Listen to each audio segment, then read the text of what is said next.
Éric Le Saint, artiste, auteur du livre Le secret de l'implantation des pyramides d'Égypte, hein, publié, sorti il y a quelques mois. C'est la première édition. Quelques semaines. Ouais, voilà, quelques semaines. Très bien. Très intéressant, des mesures voilà, qui révèlent beaucoup de choses. Hein. J'amène de la rationalité dans un discours qui fait d'interprétation. Que nul n'entre ici s'il n'est géomètre. Voilà, nos origines. Je pense que toute l'histoire du monde, c'est nos racines, et si on n'a pas de racines, on tombe. Et je pense qu'il ne faut pas laisser aux historiens, aux archéologues, le secret de nos racines. On n'a pas par procuration à connaître nos origines. Donc il faut absolument s'accaparer l'histoire de France, l'histoire du monde, parce que c'est nous. Donc je pense qu'on a tout intérêt à revendiquer cette faculté qu'on a à découvrir nos origines. Il ne faut pas la laisser par procuration à des gens. Faire une anamnèse, c'est très important. Tu habites près du Mont Saint-Michel. Alors j'ai cette chance d'habiter face au Mont Saint-Michel, mais en étant en Bretagne. Je suis sur la dernière commune, donc j'ai ce côté qui a été important pour moi, le Mont Saint-Michel, et ce côté qui était aussi important, le côté ce qu'on appelle le chauvinisme, puisque c'est mes racines, d'être en Bretagne. Le Mont Saint-Michel, c'est un peu une pyramide, au-delà du symbolisme, oui, d'une part, et le lien avec la situation actuelle, l'ange, le serpent ou le dragon. Alors bien sûr, la symbolique, c'est pas nous qui sommes dedans, hein. C'est ces gens qui veulent s'accaparer le monde, hein, qui parlent de la bête qui est arrivée. Hein. Donc nous, on les écoute et voilà, ils nous mettent une bête, ils nous mettent un cheval près de l'archange, mais je pense qu'ils jouent avec le feu. Ok. On en vient du coup à la Bretagne, hein, puisque tu as un peu ce... Ouais, t'es un peu c'est là que mes racines sont ancrées. Alors, on a 6 questions là, qu'on pose à plusieurs personnes, toujours dans l'idée que la Bretagne aurait besoin d'un nouveau revival et que les choses peuvent partir de la Bretagne. Alors, comment est-ce que tu t'es retrouvé en Bretagne? Je suis né en Bretagne, voilà. Je suis né, donc c'est mes racines d'origine. Et si je défends la Bretagne, c'est pas parce que c'est la Bretagne, c'est parce que c'est ma terre d'origine. Et je suis à fond, par exemple, pour les frontières. Alors on dit, voilà, et extrême droite. Non, je suis à fond pour les frontières, justement, parce que je suis surtout pas extrême droite. Pourquoi les frontières sont importantes? Parce que les frontières, ça permet de garder une culture, ça permet de garder une langue, ça permet de garder une cuisine, ça permet de garder une musique. Et c'est parce que l'autre a une musique différente, une culture différente, une cuisine différente, quoi, qui va nous intéresser. Et plus les gens seront différents, plus on va aller vers l'autre. Et justement, c'est ça l'humanisme, c'est d'avoir envie de découvrir d'autres gens qui nous sont différents. Et moins il y aura de frontières, plus on sera pareil, plus on sera semblable, et l'autre nous intéressera plus. Alors les gens nous disent, oui, mais tu es contre la migration, tout ça. Alors pour moi, c'est des faux sujets. Je pense que sur cette planète, on doit vivre n'importe où, mais par envie et pas par dépit. Pourquoi? Parce que si vous vivez par envie, eh bien, si vous allez quelque part par envie, vous n'avez pas envie de changer ce lieu puisque vous y allez parce qu'il vous plaît. C'est comme vous achetez une maison où vous êtes obligé de déménager. Si vous déménagez par dépit, cette maison que vous allez retrouver, vous allez vouloir la changer pour qu'elle vous plaise. Et si vous déménagez par envie, c'est parce que cette maison vous plaît. Donc quand vous arrivez dans un pays par envie, vous adaptez. Si vous venez par dépit, comme beaucoup de gens aujourd'hui, vous avez envie de changer ce pays. Et c'est ça le problème, c'est ce hiatus entre le dépit et l'envie. Et le problème, il est là, des frontières, il est là, c'est qu'il ne faut pas confondre l'humain et la culture. La frontière, elle est là pour la culture, pour préserver la culture, et non pour empêcher les humains d'aller sur cette terre. Choisir quand et comment on se mélange éventuellement. Comment vivez-vous la Bretagne? Eh bien, je prends toute sa culture, toute son histoire, parce que c'est toujours pareil, redondant, mais c'est mes racines. C'est ça qui m'alimente, et si je me coupe de mes racines, je vais tomber. Donc j'insiste, c'est pas là, pour moi la Bretagne n'est pas un pays, une région différente, mais on a chacun notre région. C'est comme les religions, il y a des gens qui sont religieux, qui veulent absolument imposer leur religion, comme ils imposent leur pays, ou dire c'est le pays le meilleur, ou la religion meilleure. Donc chacun a sa sensibilité et doit défendre ce qu'on lui a inculqué. Avec toute sincérité, ce qui est important, c'est pas la vérité, c'est la sincérité. Comment vois-tu l'avenir de la Bretagne? Bien, je pense que justement, on a ce côté fabuleux où les gens ont accepté leurs racines, grâce à la musique, grâce à des gens comme Alan Stivell, Dan Arbras, Trian, qui ne nous ont pas imposé en disant voilà, battez-vous pour la culture bretonne, parce que ça n'intéressait personne. D'une manière ludique, ils nous ont amené leur culture, ils nous ont fait rêver, ils nous ont fait danser, et on a été fiers d'être bretons. On n'est pas fiers parce qu'on nous a dit qu'il fallait nous battre, on est fiers parce qu'on a dansé, on a chanté la Bretagne. Est-ce qu'elle aurait, la Bretagne, un rôle à jouer, non seulement pour elle-même, mais pour la France, voire pour le monde? Alors, la Bretagne, comme toutes ces régions, tous ces pays, qui gardent leurs racines, leurs valeurs surtout, les valeurs familiales, les racines. Il y a des choses qui sont séculaires, millénaires, et aujourd'hui qu'on veut rayer d'un trait de plume, mais sans base solide. Et ce qui est important, c'est des bases solides. Et toute la subculture woke qui arrive, elle est imposée et elle est sans racines. Et elle veut détruire des arbres. Nous sommes des arbres. C'est une minorité qui veut détruire des arbres. Donc ça ne peut pas marcher. Donc c'est pas la Bretagne en tant que telle, c'est tous les gens qui sont ancrés et qui sont fiers. Il faut être d'abord fier de soi, fier de nos parents, fier de nos origines, fier de notre passé, et se l'accaparer, comme je fais avec les pyramides. Qu'est-ce qui permettrait un nouveau revival? Parce que l'offensive a repris de plus belle. Il y a comme une guerre totale qui moi, m'évoque le Seigneur des Anneaux. Nous saurons une guerre totale contre la vie, contre la terre, contre les gènes, contre la mémoire, contre l'avenir, contre les enfants, contre les anciens. C'est à la fois quelque chose d'extrêmement technologique et d'extrêmement barbare. Qu'est-ce qui pourrait lancer un nouveau revival qui fasse s'unir les forces vives de la Bretagne comme des autres terres? Je parle de ceux qui défendent la terre, de ceux qui défendent la langue, de ceux qui aiment, pour le terme positif, de ceux qui aiment la terre, ceux qui aiment la langue, ceux qui aiment la musique,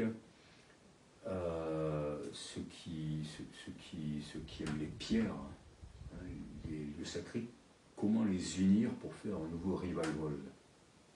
Arrêtez de nous diviser déjà, parce qu'aujourd'hui, tout le monde se divise. Les luttes sont divisées. On va prendre les femmes qui veulent se lutter que pour les femmes, les noirs qui veulent lutter que pour les noirs, les homos qui veulent lutter que pour les homos. Donc tout le monde se divise, alors qu'on a quand même quelqu'un qui nous gère là-haut, qui est la finance, et qui arrive avec, par exemple, il faut bien comprendre qu'en 1789, on a créé les élections, pas pour qu'on puisse prendre le pouvoir, mais pour nous diviser. Si on prend une dictature ou une théocratie, on a 20% des gens qui dirigent, et comme on n'a pas d'élection, on a 80% des gens qui sont là et pour faire tomber les 20%. Donc une dictature ou une théocratie, ça ne dure pas trop longtemps.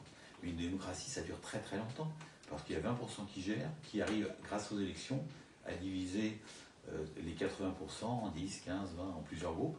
Et une démocratie, ça dure très très longtemps, parce qu'on nous fait croire que on fait des élections pour qu'on puisse prendre le pouvoir, qui est simplement là pour nous diviser. Donc il faut déjà que moi je vais jusqu'à croire qu'il faut qu'on vienne en dictature pour qu'on puisse ne plus avoir le droit de voter, ne plus avoir de liberté d'expression, parce que si on n'a plus rien, on ne va voir en lumière que les gens qui nous empêchent de nous exprimer. Alors que là, tant qu'on a une certaine liberté, ben on ne voit que les gens qu'on nous a opposés. Donc je pense que c'est à souhaiter qu'on soit dans un régime totalitaire pour que 80% des gens fassent tomber les 20%. Mhm. Et ça ne marchera que comme ça, quand on sera tous dans la même prison. Là, c'est effectivement la pyramide détournée avec le système pyramidal et qui surveille tout le monde avec son œil de la 5G au sommet. Voilà, de la mais c'est pas le pyramide. problème, on est en majorité, c'est pas le problème. Ouais. C'est que, voilà, ça, moi, quand je viens sur une chanson, j'aime bien parler par exemple du problème des migrants. Et on divise les Français en deux catégories. Donc, on va voir, pour simplifier, les gens de gauche qui vont dire il faut venir, on va faire les migrants, il faut qu'ils viennent chez nous. Et les gens de droite, surtout pas. Donc les gens vont s'affronter. Personne ne va demander aux migrants ce qu'ils veulent. Et les migrants vont vous dire là tous la même chose. Nous, on n'a pas envie de venir chez nous, mais vous nous piquez nos richesses, vous nous bombardez, vous nous arrêtez pas de nous détruire. Foutez-nous la paix. Et si tous les gens de droite et de gauche se mettaient la main dans la main pour dire au gouvernement le problème, c'est pas le fait que les gens viennent, mais c'est le problème que vous allez détruire leur civilisation, eh bien, on aurait des gens de droite et de gauche qui seraient unis pour sauver l'Afrique, sauver le Moyen-Orient, en arrêtant en disant arrêtez de bombarder ces gens-là. Et là, de leur vendre la mondialisation, voilà, de leur les imposer armes, la la mondialisation. Donc aujourd'hui, eh bien, on a des gens qui se battent sans demander aux habitants ce qu'ils en pensent. Donc et voilà, et on continue la colonisation. Tu as évoqué l'Ancien Régime, il y a cette idée du souverain, la souveraineté, c'est important. Qu'est-ce que ça serait pour toi, souveraineté individuelle, souveraineté politique ou commune, quels que soient les termes, hein? La souveraineté, c'est important, déjà pour soi. Voilà. Si c'est important pour soi, qu'on décide de sa propre vie, ben, on n'a pas envie que d'autres décident pour soi. Et aujourd'hui, on voit bien qu'il n'y a plus d'élection avec l'Union européenne, puisque c'est des fonctionnaires non élus qui décident pour nous. Donc on est en plein bolchevisme. Donc les gens ne se rendent pas compte qu'aujourd'hui, que ce n'est pas un problème de droite, de gauche, de l'Union européenne, c'est un problème simplement qu'on n'a plus les rênes de notre destin. La réconciliation sur le dos de 450 millions d'Européens du fascisme, du communisme et du capitalisme. Les jeunes, ça c'est important. On voit que dans les groupes, les collectifs des résistants, tout ça, il y a assez peu de jeunes. Ils sont beaucoup plus dans la France insoumise, Mélenchon, etc. Comment gagner les jeunes à cette noble cause, justement, de la souveraineté, de la liberté, et comment leur faire comprendre que ce n'est pas parce qu'ils préservent leur culture que ce sont de sales fachos identitaires. Le problème, c'est que tous les partis politiques divisent parce qu'ils sont responsables de tous les maux. Donc chaque parti politique va diviser en désignant un coupable. Donc on va désigner le fonctionnaire, on va désigner le migrant, on va désigner le chômeur. Et alors que les responsables, ce sont ceux qui nous désignent. Alors il faut déjà que les jeunes arrêtent d'aller dans des partis politiques qui désignent un coupable. Aujourd'hui, désigner l'extrême droite pour la gauche, pourquoi est-ce qu'il y a beaucoup d'extrême droite? C'est parce que la gauche n'est pas à la hauteur. Si la gauche était à la hauteur, s'occupait des ouvriers, les ouvriers n'iraient pas voter à l'extrême droite. Tu parlais des réfugiés, beaucoup de ceux qui votent à l'extrême droite sont des réfugiés de la gauche. De toute façon, tout a été organisé par Mitterrand qui a créé le Front National. Disons que le but c'était l'Union Européenne, donc les communistes étaient contre l'Union Européenne, donc il fallait détruire le communisme, et la droite avec Séguin était contre l'Union Européenne, donc il fallait faire monter Le Pen pour détruire Séguin, et il fallait détruire les communistes qui étaient souverainistes aussi. Donc Mitterrand a tout fait justement pour diviser les gens et faire monter les extrêmes. Parce que le but c'était l'Union Européenne. Ouais.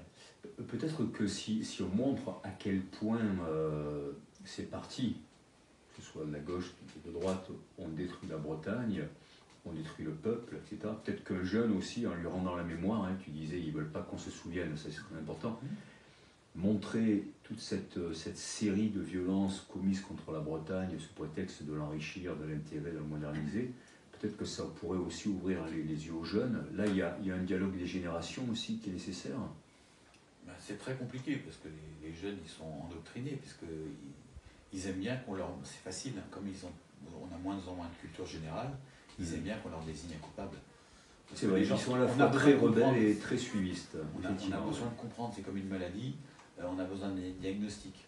Quelqu'un qui est malade, il va aller beaucoup mieux, pas qu'il va être guéri, mais quand il va avoir un diagnostic. Et les jeunes, ils écoutent les partis politiques, ils leur donnent un diagnostic. Et après, par procuration, ils donnent leur pouvoir à des partis politiques parce qu'ils ont un diagnostic qui n'est pas forcément le bon.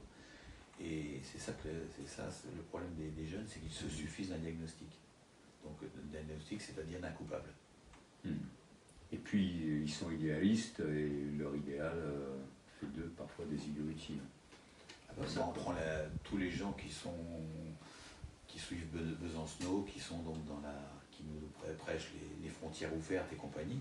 Et ben, ils font le jeu des idiotines de la mondialisation, des mondialistes qui veulent surtout plus de frontières. Et tant que les gens ne comprendront pas que les frontières c'est justement humaniste, il faut déjà faire comprendre ça. Que les gens qui veulent plus de frontières, ce sont là, c'est vraiment les pires fachos, puisque le but d'abolir les frontières, c'est de nous rendre tous pareils. Soros, l'Open Society, etc. Toute la finance depuis très longtemps. Est-ce que tu veux ajouter quelque chose de manière générale Il y a quelque chose que j'aime bien dire, que je pense qu'on était au départ, il y a eu 400 millions de spermatozoïdes qu'on fait compter l'ovule, et il y en a un qui a gagné, c'est toi, c'est moi. On a gagné, on est le premier dans une compétition d'un spermatozoïde sur 400 millions. Et si on a gagné avec une chance sur 400 millions, on ne peut pas se permettre d'avoir une vie banale. Je pense pas. Il faut refuser, parce qu'on s'est battu quand même pour venir au monde. On a une victoire, vous vous rendez compte? C'est comme si vous étiez le premier sur l'Union européenne. Vous étiez celui qui avait gagné dans tous les participants à un concours qui représente tous les pays européens. C'est marrant parce qu'il y a 450 millions d'Européens. Voilà, et 450 millions de spermatozoïdes. Donc je pense qu'on ne peut pas se permettre de dire je veux accepter qu'on me catalogue, qu'on me mette dans une case ou qu'on veut me mettre avec le SMIC. On mérite mieux que ça. Donc l'ovule, ça serait le Saint Graal finalement. Voilà.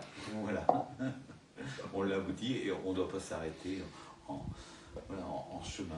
Le chemin, c'est la naissance. Maintenant, on doit continuer, grâce à cette victoire, ce trophée, à changer le monde. Et changer le monde, pour moi, on ne le fera pas dans la négation, dans le combat, on le fera dans le rêve, dans le ludique. Moi, tout ce qui ne touche pas à mon pote, non à ceci, non à cela, j'y vais pas, parce que ça creuse les fossés. Quand on va stigmatiser un raciste, on creuse le fossé, il y aura toujours de plus en plus de gens qui vont se détester. Alors que si on va voir quelqu'un qui ne pense pas comme nous, eh bien, on va pouvoir discuter et peut-être lui faire changer d'avis. Ce qui est important, c'est que tous les gens qui sont sincères, même si leurs idées sont exécrables, s'ils sont sincères, il y a quelque chose à prendre. Et moi, tous les gens sincères, peu importe ce qu'ils pensent, ben, ils m'intéressent. Parce que la sincérité, c'est beaucoup mieux que la vérité. Et là, on peut débattre, on peut changer, parce que la personne sincère voudra discuter de ses idées, et tu vas discuter de ses idées, dans le débat va surgir quelque chose de beaucoup plus humaniste. Avoir une cause commune, très bien. Voilà, donc c'est important, cette sincérité, et tous les gens sincères, allez les voir. Merci. Voilà.